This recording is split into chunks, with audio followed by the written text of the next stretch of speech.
On July 17, 1989, the world first became aware of the existence of the B-2 Spirit, a bomber considered the most advanced and expensive technological marvel on the planet. Over 30 years have passed, and it still remains the only stealth strategic bomber in operation, flying alongside the U.S. military across fierce battlegrounds like Afghanistan, Iraq, and even Libya. It once seemed that this Sky Phantom of the U.S. had no worthy adversary, but history has shown that no weapon is ever truly invincible, especially now, as the reign of the B-2 Spirit is being challenged by the emergence of PAKDA, Russia's first new-generation stealth bomber project since the collapse of the Soviet Union. So what makes the Kremlin confident enough to claim that PAKDA will dethrone the B-2 Spirit? Don't take your eyes off the screen, because today, military knowledge will guide you through every detail and decode this aircraft with you. Perhaps some of you already know, Russia is one of the very few countries capable of developing stealth aircraft, sharing that exclusive position with the US. Only China has also joined the race. However, not all stealth technology competitors are on the same level. Russia's stealth tech is often considered lagging behind, with their only stealth fighter currently in service, the Sukhoi Su-57, being rated by some as the weakest fifth-generation stealth aircraft today.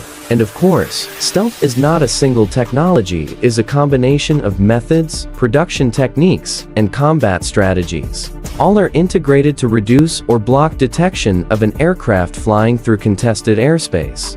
In the 21st century, stealth aircraft must reduce detection from all directions, especially the massive heat generated by jet engines, to avoid being locked onto by infrared sensors. They must also have jamming or decoy capabilities to survive in modern warfare, where air superiority is becoming the standard. That's why Russia has been racing to develop its first stealth strategic bomber from scratch, not a variant of old Soviet models, but a completely new design meant to rival America's aircraft. This special bomber has been codenamed PAKDA. Upon first glance at Russia's new generation strategic bomber, many might find something strangely familiar. That's because PAKDA adopts a flying wing design, much like the American B-2 Spirit and the B-21 Raider. Its swept wings and lack of angular surfaces help avoid radar reflection back to enemy receivers. The B-2 is considered one of the best stealth aircraft in existence,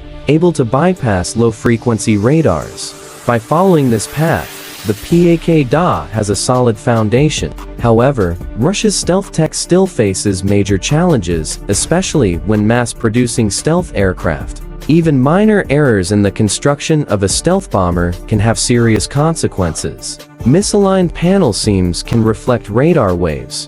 Improper handling of weapon bay doors can expose the aircraft to detection. In fact, there was a case where the world's first stealth fighter, the American F-117, was shot down by an old Soviet SAM system in Yugoslavia. This suggests Russia may still be working through similar shortcomings today. While the US focused on stealth as a top priority in development, Russia seems to treat stealth as just one of several factors, placing less emphasis on it compared to speed or maneuverability. It's likely the PAKDA won't be 100% invisible, but instead will focus on long-range strike capability without leaving Russian airspace. Professor Dean Kolin from the Russian Military Science Academy wrote on the newspaper USvsRussia that Russia has already received long-range missiles like the Kh-55 and Kh-101, with ranges up to 5,000 kilometers.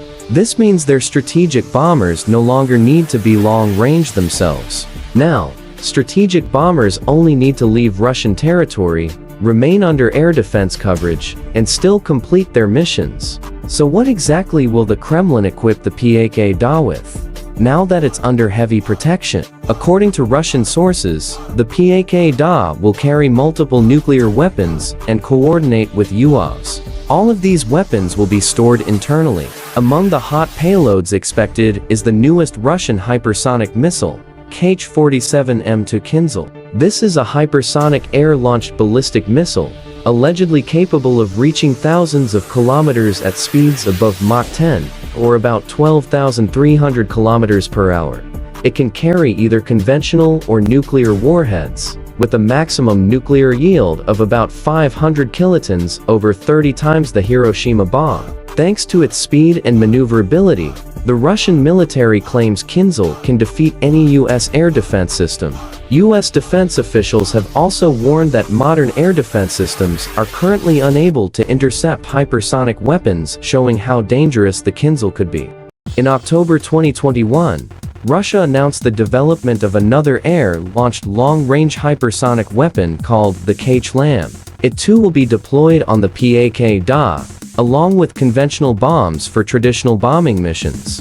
Some technical details about the aircraft are still unknown, but it is certain the PAKDA will have 2 engines and a non-refueling range of about 12,000 km, roughly 1/4 of the Earth's circumference. It is expected to carry up to 30 tons of payload and, most likely, will be subsonic.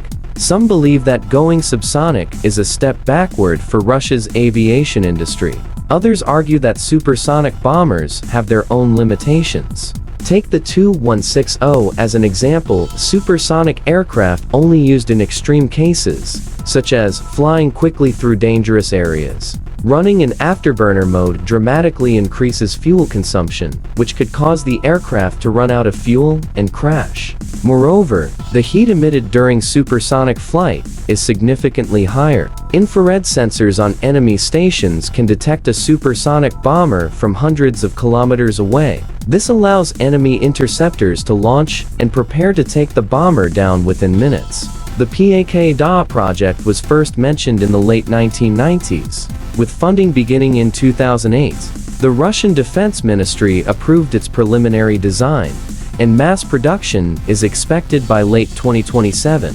Russia hopes it will rival the B-2 Spirit, with the first units to be built by 2029. Personally, I'm extremely excited to imagine what the PAKDA could bring. Looking back at its American rival, the B-2 was built at the end of the Cold War. It could deliver devastating weapons deep into the most heavily defended airspace, making it a truly feared stealth machine. Inspired by birds, its aerodynamic shape allows it to fly undetected, even in enemy-controlled skies. Its wingspan and design allow it to glide silently through radar zones. The Americans also integrated composite materials, especially carbon fiber, into the airframe. Around 80% of the B-2E structure is made from composites, making it lighter and highly radar absorbent. In 2016, the Pentagon proposed a new generation, the B-21 Raider, a spiritual successor to the B-2. According to Military Watch, the B-21 is said to be a true work of art.